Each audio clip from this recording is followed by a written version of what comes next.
অটোক্যাডে 3 pile cap ড্রয়িংটা করে দেখাবো। সর্বপ্রথম সার্কেল নিবে, সি লিখে ইন্টার। এই পয়েন্ট থেকে কত ইঞ্চি নিবে সার্কেলটা? 10 ইঞ্চি। ওকে, তারপর এটা আমরা কি করব? কপি করব। সিপি লিখে ইন্টার। এই পয়েন্ট থেকে 60 ইঞ্চি পরে কপি হবে।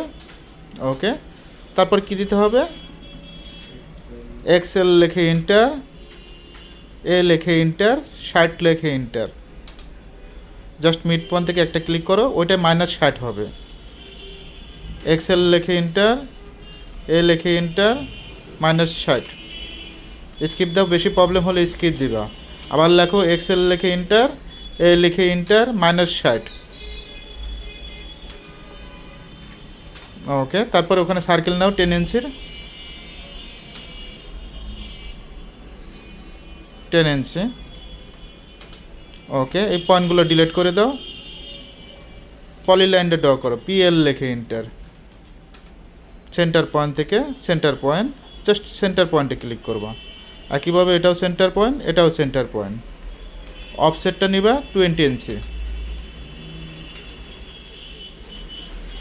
তারপর সিআইসে লিখে ইন্টার, তারপর ডি লিখে ইন্টার 22 বার,